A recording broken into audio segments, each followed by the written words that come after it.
O Grande Conflito. Capítulo 36. O maior perigo para o lar e a vida. Desde o início do grande conflito no céu, tem sido o intento de Satanás subverter a lei de Deus. Foi para realizar isto que entrou em rebelião contra o Criador, e posto que fosse expulso do céu, continuou a mesma luta na terra. Enganar os homens, levando-os assim a transgredir a lei de Deus, é o objetivo que perseverantemente tem procurado atingir. Quer seja isto alcançado pondo de parte toda a lei, quer rejeitando um de seus preceitos, o resultado será finalmente o mesmo. Aquele que tropeçar em um só ponto manifesta desprezo pela lei toda. Sua influência e exemplo estão do lado da transgressão. Torna-se culpado de todos. Tiago, capítulo 2, verso 10. Procurando lançar o desprezo sobre os estatutos divinos, Satanás perverteu as doutrinas da Escritura Sagrada e assim se incorporaram erros na fé alimentada por milhares dos que professam crer nas Escrituras. O último grande conflito entre a verdade e o erro não é senão a luta final da prolongada controvérsia relativa à lei de Deus. Estamos agora a entrar nesta batalha entre as leis dos homens e os preceitos de Jeová, entre a religião da Bíblia e a religião das fábulas e da tradição. As forças que se unirão contra a verdade e a justiça nessa contenda estão já a operar ativamente. A santa palavra de Deus, que nos foi legada a tão grande preço de sofrimento e sangue, é tida em pouca conta. A Bíblia está ao alcance de todos, mas poucos há que realmente a aceitem como guia da vida. A incredulidade prevalece em assustadora proporção, não somente no mundo, mas também na Igreja. Muitos têm chegado a negar doutrinas que são, com efeito, as colunas da fé cristã. Os grandes fatos da criação, conforme são apresentados pelos escritores inspirados, a queda do homem, a expiação, a perpetuidade da lei de Deus, são praticamente rejeitados, quer no todo, quer em parte, por vasta proporção do mundo que professa o cristianismo. Milhares que se orgulham de sua sabedoria e independência consideram como prova de fraqueza depositar implícita confiança na Bíblia. Acham que é prova de talento e saber superiores cavilar a respeito das Escrituras Sagradas e espiritualizar e explicar evasivamente suas mais importantes verdades. Muitos ministros estão ensinando ao povo e muitos lentes e professores estão a instruir os estudantes que a lei de Deus foi mudada ou abrogada, e os que consideram suas reivindicações ainda como válidas, devendo ser literalmente obedecidas, são julgados merecedores apenas de ridículo e desdém. Rejeitando a verdade, os homens rejeitam o seu autor. Conculcando a lei de Deus, negam a autoridade do legislador. É tão fácil fazer um ídolo de falsas doutrinas e teorias como talhá-lo de madeira ou pedra. Representando falsamente os atributos de Deus, Satanás leva os homens a olhá-lo sob falso prisma. Para muitos, um ídolo filosófico é entronizado em lugar de Jeová, enquanto o Deus vivo, conforme é revelado em sua palavra, em Cristo e nas obras da criação, é adorado apenas por poucos. Milhares deificam a natureza, enquanto negam o Deus da natureza. Posto que, de forma diversa, existe hoje a idolatria no mundo cristão tão verdadeiramente como existiu entre o antigo Israel nos dias de Elias. O Deus de muitos homens que se professam sábios, de filósofos, poetas, políticos, jornalistas, o Deus dos seletos centros da moda, de muitos colégios e universidades, mesmo de algumas instituições teológicas, pouco melhor é do que Baal, o deus Sol da Fenícia. Nenhum erro aceito pelo mundo cristão fere mais audaciosamente a autoridade do céu, nenhum se opõe mais diretamente aos ditames da razão, nenhum é mais pernicioso em seus resultados do que a doutrina moderna, que tão rapidamente ganha terreno, de que a lei de Deus não mais vigora para os homens. Toda nação tem suas leis que impõem respeito e obediência. Nenhum governo poderia existir sem elas. E pode-se conceber que o Criador dos céus e da terra não tenha lei para governar os seres que fez? Suponde que clérigos preeminentes estivessem a ensinar publicamente que os estatutos que governam seu país e protegem os direitos de seus cidadãos não são obrigatórios, que cerceiam a liberdade do povo e, portanto, não devem ser obedecidos. Quanto tempo seriam tolerados esses homens no púlpito? É, porém, ofensa mais grave desatender às leis dos estados e nações do que pisar os preceitos divinos que são o fundamento de todo o governo? Seria muito mais razoável que nações abolissem seus estatutos e permitissem ao povo fazer o que lhe aprovesse, do que o governador do universo anular sua lei e deixar o mundo sem uma norma para condenar o culpado ou justificar o obediente. Qual seria o resultado de abolir a lei de Deus? A experiência já foi feita. Terríveis foram as cenas perpetradas na França quando o ateísmo se tornou o poder dirigente. Demonstrou-se então ao mundo que sacudir as restrições estabelecidas por Deus corresponde a aceitar o governo do mais cruel dos tiranos. Quando a norma da justiça é posta de lado, abre-se o caminho ao príncipe do mal para estabelecer seu poder na terra. Quando quer que os preceitos divinos sejam rejeitados, o pecado deixa de parecer repelente ou a justiça desejável. Os que se recusam a sujeitar-se ao governo de Deus são de todo inaptos para se governarem a si próprios.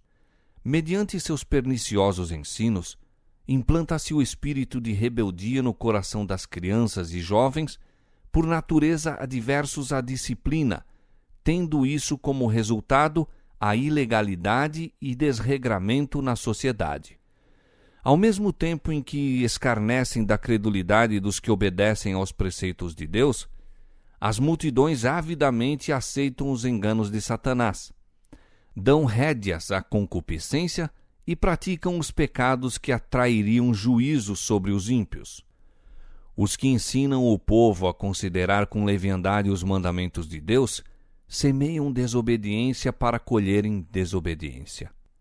Rejeite-se completamente a restrição imposta pela lei divina e as leis humanas logo serão desatendidas. Visto que Deus proíbe as práticas desonestas, a cobiça, a mentira, a fraude, os homens estão prontos a conculcar os seus estatutos como estorvo à prosperidade mundana. Não se dão conta, porém, dos resultados que adviriam de banir os preceitos divinos. Se a lei não estivesse em vigor, por que temer transgredi-la? A propriedade não mais estaria segura. Os homens obteriam pela violência as posses de seus semelhantes, e o mais forte se tornaria o mais rico. A própria vida não seria respeitada. O voto matrimonial não mais permaneceria como o baluarte sagrado para proteger a família. O que tivesse forças tomaria, se o quisesse, pela violência, a esposa de seu próximo. O quinto mandamento seria posto de parte, juntamente com o quarto. Filhos não recuariam de tirar a vida a seus pais, se assim fazendo pudessem satisfazer ao desejo do coração corrompido. O mundo civilizado se tornaria uma horda de salteadores e assassinos, e a paz, o descanso e a felicidade desapareceriam da terra. A doutrina de que os homens estão isentos da obediência aos mandamentos de Deus já tem debilitado a força da obrigação moral, abrindo sobre o mundo as comportas da iniquidade. Ilegalidade, dissipação e corrupção nos assoberbam qual maré esmagadora. Na família, Satanás está em atividade. Sua bandeira tremula, mesmo nos lares que se professam cristãos. Há invejas, suspeitas, hipocrisias, separação, emulação, contenda, traição de santos legados, satisfação das paixões.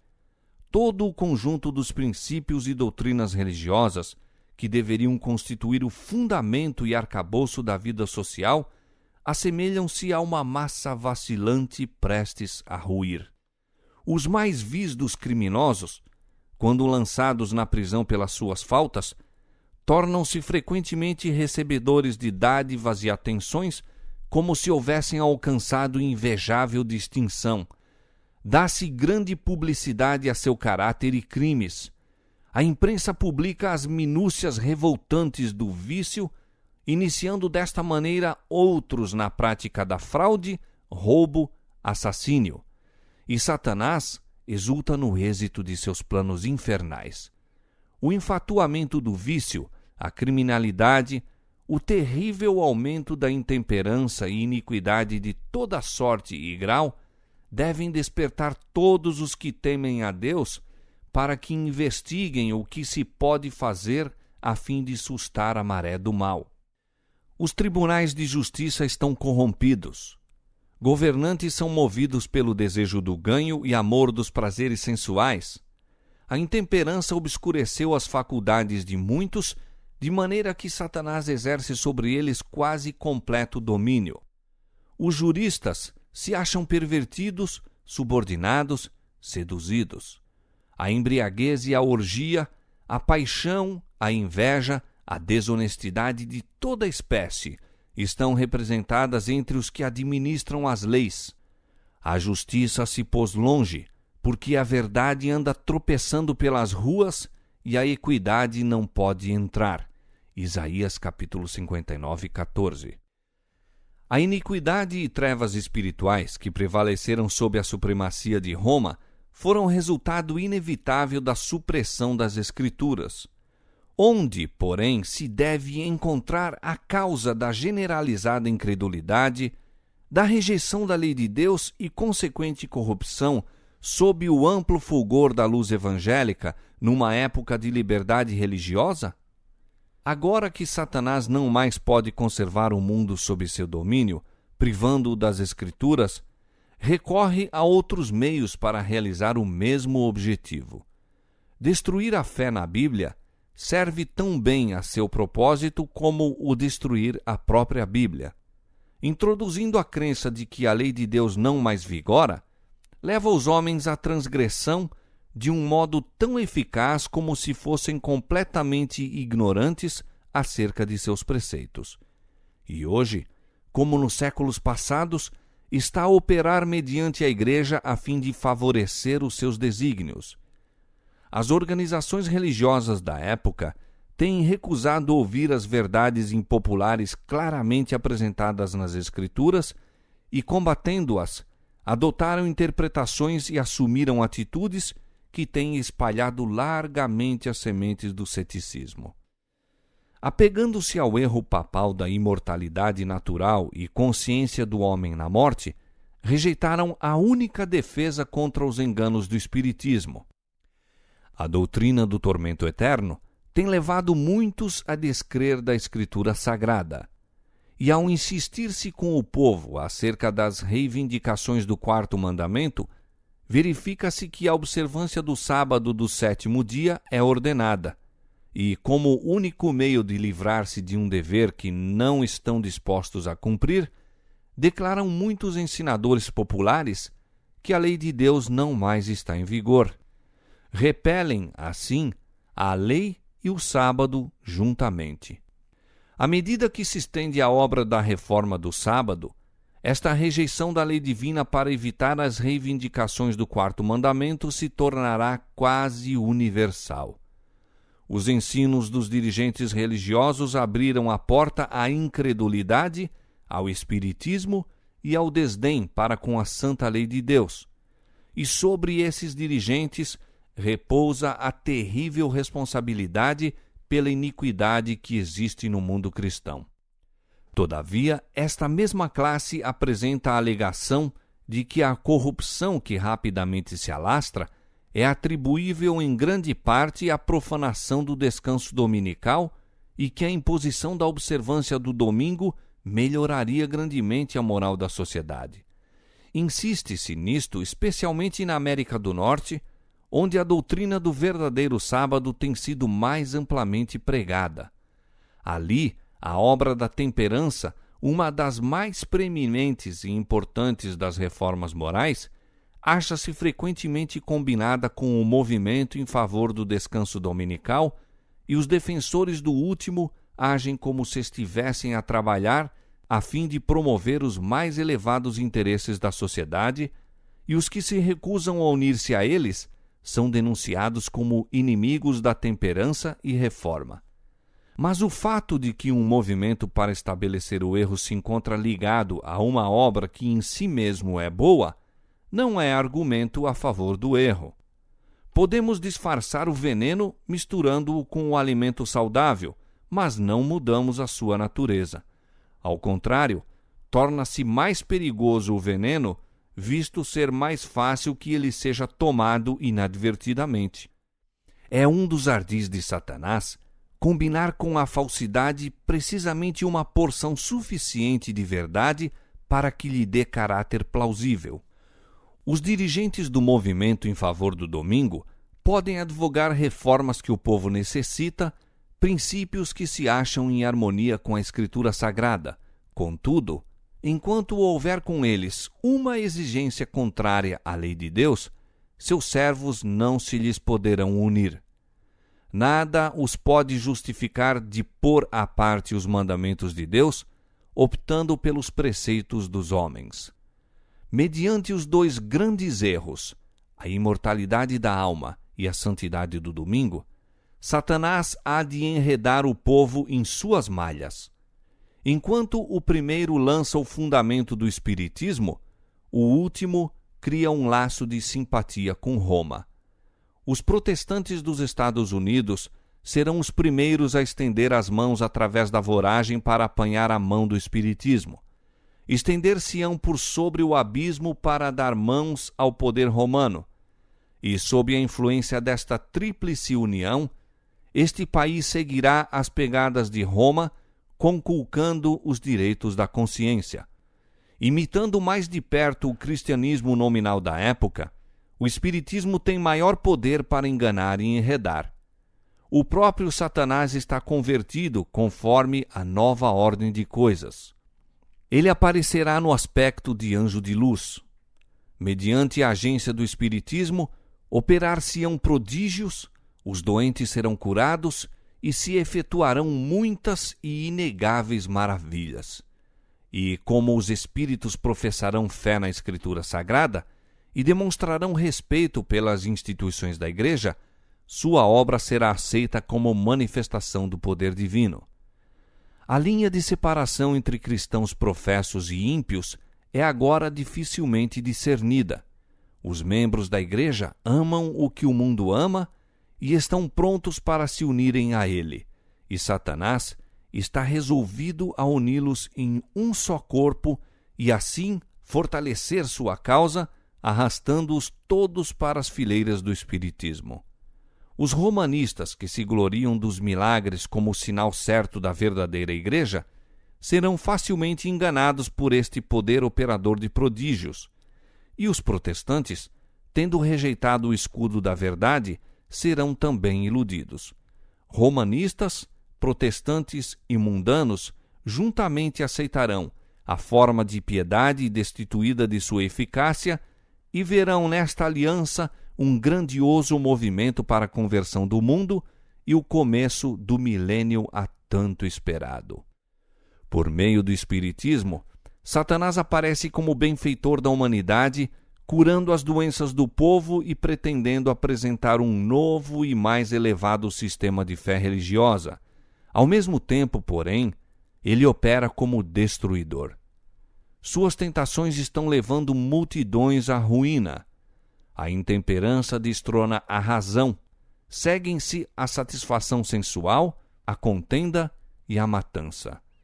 Satanás deleita-se na guerra, pois esta excita as mais vis paixões da alma arrastando então para a eternidade as suas vítimas engolfadas no vício e sangue.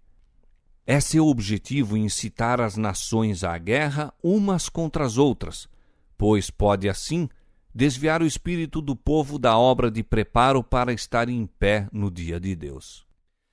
Satanás também opera por meio dos elementos a fim de enceleirar sua messe de almas desprevenidas. Estudou os segredos dos laboratórios da natureza e emprega todo o seu poder para dirigir os elementos tanto quanto o permite Deus.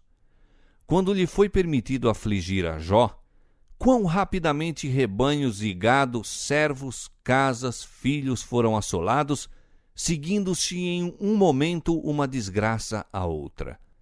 É Deus que protege as suas criaturas, guardando-as do poder do destruidor. Mas o mundo cristão mostrou desdém pela lei de Jeová, e o Senhor fará exatamente o que declarou que faria. Retirará suas bênçãos da terra, removendo o seu cuidado protetor dos que se estão rebelando contra sua lei e ensinando e forçando outros a fazerem o mesmo.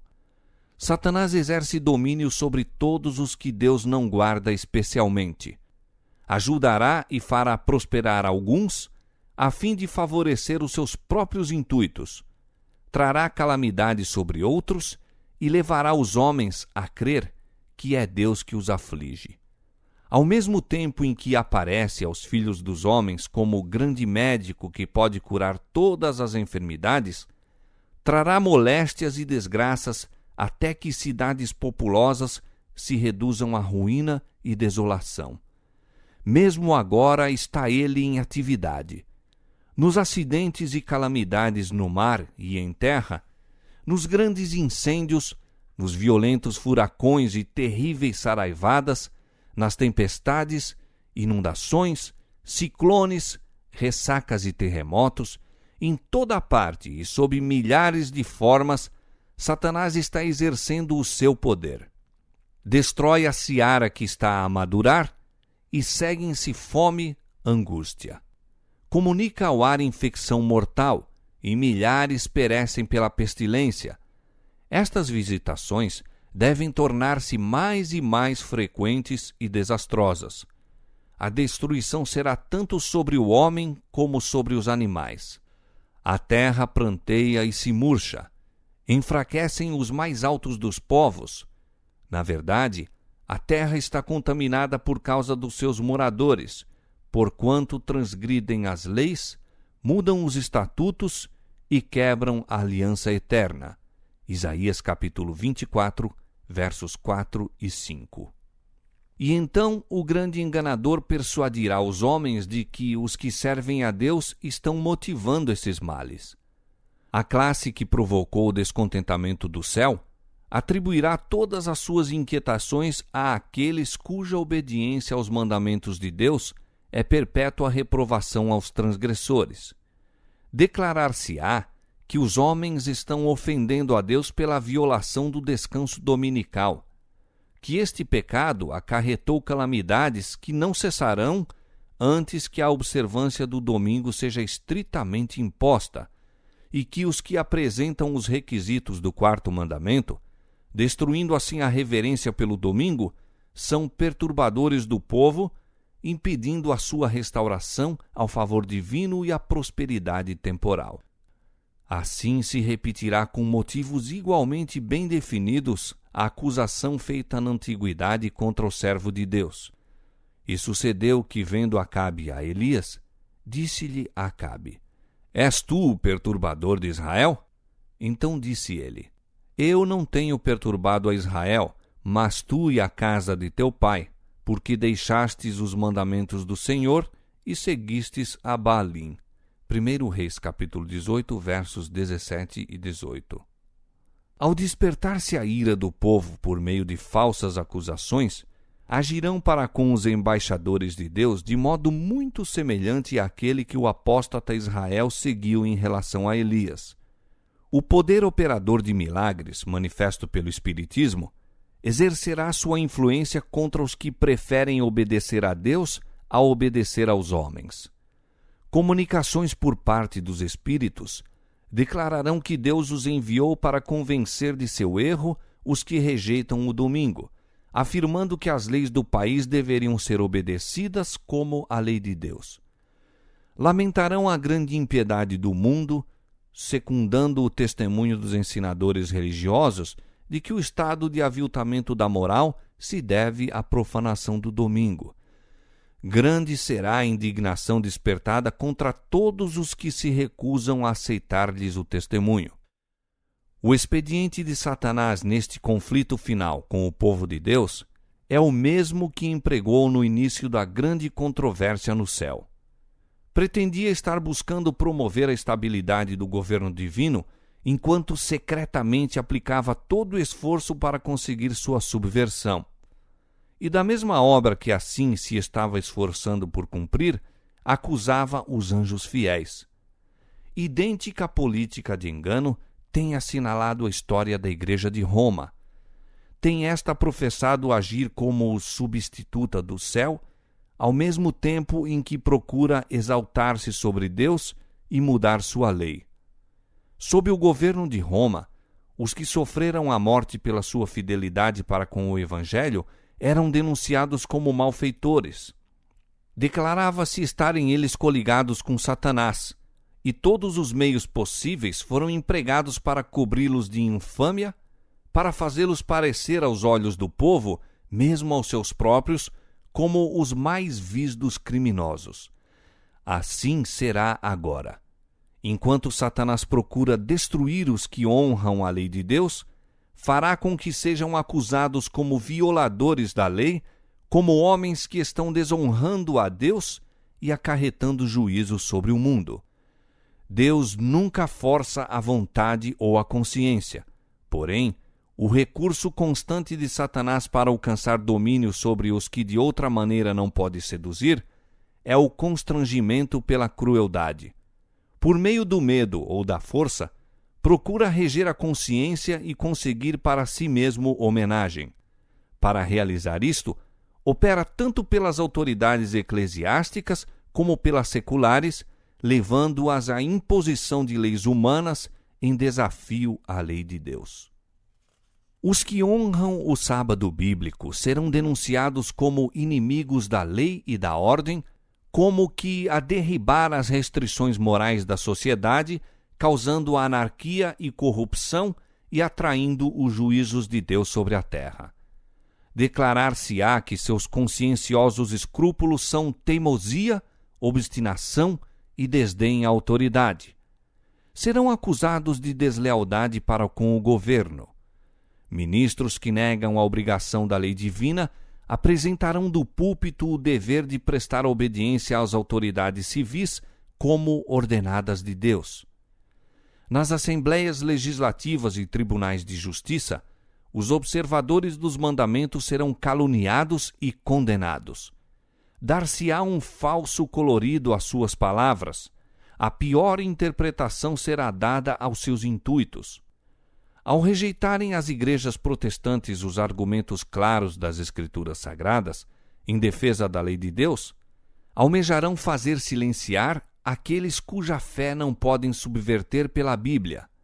Embora fechem os olhos ao fato, estão agora a enveredar por caminho que levará à perseguição dos que conscienciosamente se recusam a fazer o que o resto do mundo cristão se acha a praticar e a reconhecer as pretensões do sábado papal.